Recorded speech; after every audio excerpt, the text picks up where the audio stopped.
Hey buddy! Hey! Did you check out the new phone? You mean the iPhone X? No, it's called the iPhone 10. Ha! It's got some amazing features. You mean like the animojis where the dumb alien goes, huh? Not just that, it's got some amazing features. Let me tell you what the iPhone 10 is. Blah blah blah blah. Take the iPhone 8 Plus and cram all its features into a body that's closer to the size of the iPhone 8. Add Face ID but subtract the Touch ID home button. That's the new iPhone 10. What did you know? You're just a dumb monkey. Vishal, can you just explain what the iPhone 10 or the X is to this dumb alien?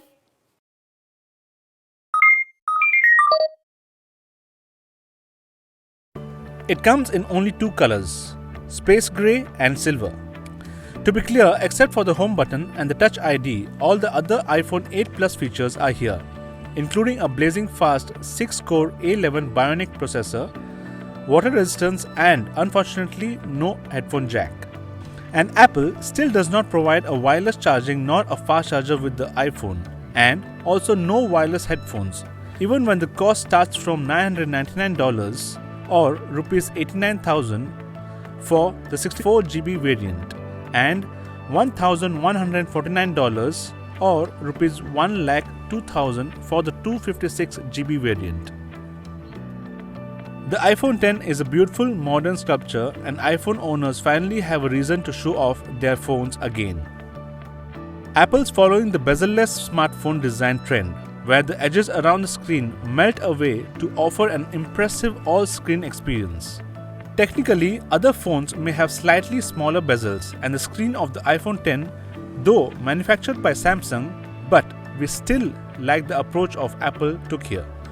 Before the 10, the iPhone design was frozen for years. At the bottom, thick bezels above and below the screen. iOS made some subtle changes over the years, but losing the home button completely shifts the definition of an iPhone. But while the 5.8-inch display on the iPhone 10 dwarfs the 4.7-inch screen on the iPhone 8, it doesn't mean that the iPhone 10 display is bigger than the iPhone 8 Plus 5.5-inch screen. That's because they are shaped differently. The 8 and the 8 Plus have the same 16:9 aspect ratio as your TV, while the 10 is more like 19:9. It's taller and wider than the 8, 7, 6S and the 6. In the end, the Plus may still work better bet for larger documents and stand as the best canvas for Apple's giant iOS game collection compared to the narrower 10. But returning to the 8 Plus feels like going back to an iPad mini by comparison. The 10 acknowledges that the Plus iPhones were a bit too big, and this new design is just right. The infamous notch above the 10's display, which cuts out a small chunk of the upper screen to make room for the phone's front-facing camera and sensors, doesn't impact many apps or videos. In fact, most have tried to put any critical info below the notch by default. But that does mean the effective display area is even smaller, with black bars on the top and bottom or on the sides. At 458 pixels per inch, the Super Retina display resolution on the iPhone 10 is technically more crisper than the iPhone 8 Plus and 8. The new OLED display, the first in the Apple iPhone, has beautiful perfect blacks level and excellent color. It feels brighter than both previous iPhones. The power button on the side looks a little bigger, and you need to hold it down to trigger Siri. That's going to cause a lot of accidental Siri triggers in pockets. And having no home button also means that all the gestures changes from the one you are used to from the older phones. It can get a little tricky till you get used to the new gestures, like going to the home is a swipe up gesture. To get to the overview, you need to swipe up and hold till it pops them out. Then you can scroll through them and activate the one you are looking for, or just swipe up to close it. To get to the control center, you need to swipe in from the upper right hand corner. And then to turn off your phone, you need to press and hold the side button and one of the volume button till you get the power down sequence.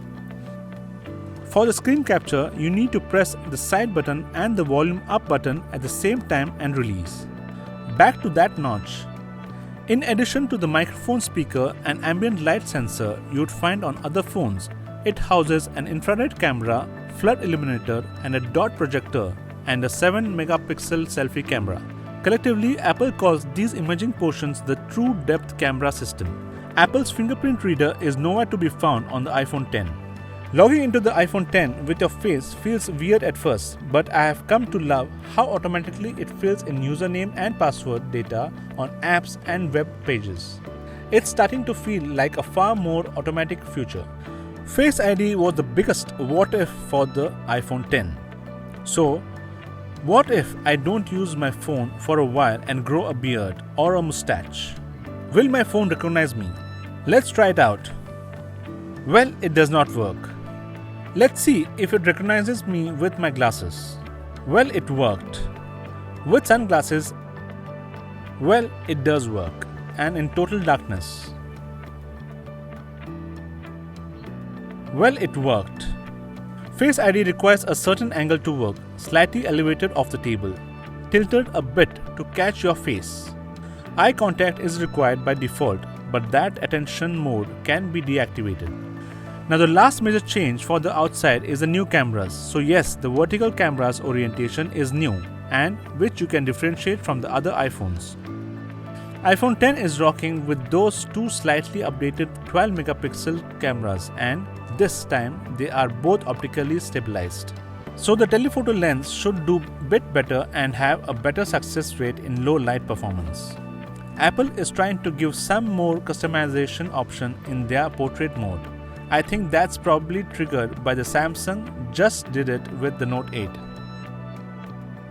And as for the other tricks such as animojis, well, there are mixed emotions about these and basically a stunt from Apple.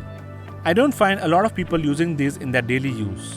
The camera maps your mouth and facial movements to a variety of cartoon characters. A fox. Hey, I am the kind fox. A chicken.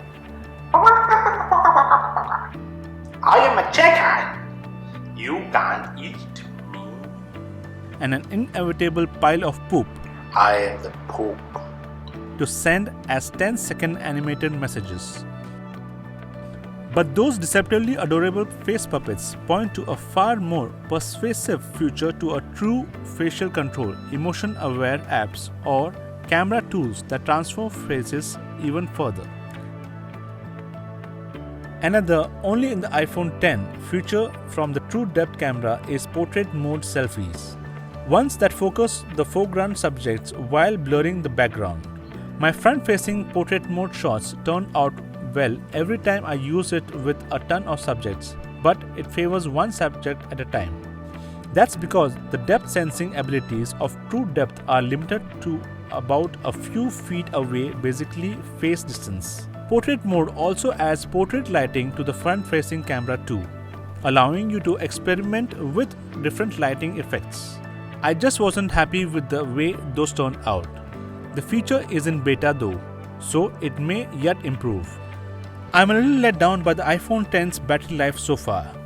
In the real world, the iPhone X battery performed fine. It lasted me more or less the full day. And please note, it doesn't charge quickly with the included 5-volt charger. It took me about 90 minutes to charge from 20% to 75%. If you want faster charger, you have to invest in one. The True Depth camera seems to make my iPhone model feel warm when I have used it a lot, and that might contribute to battery life too. Otherwise, the iPhone X feels cool and comfy. For some, the moment to upgrade will be now. For others, it might be further down the line, when Apple has perfected the new features and design 10 offers. Okay guys, hope you enjoyed this quick video on the iPhone X, and if you did, please make sure you subscribe to our channel to see more videos like these, and make sure that you press the like button. Thank you everyone for watching. This is Vishal and I shall catch you in my next video.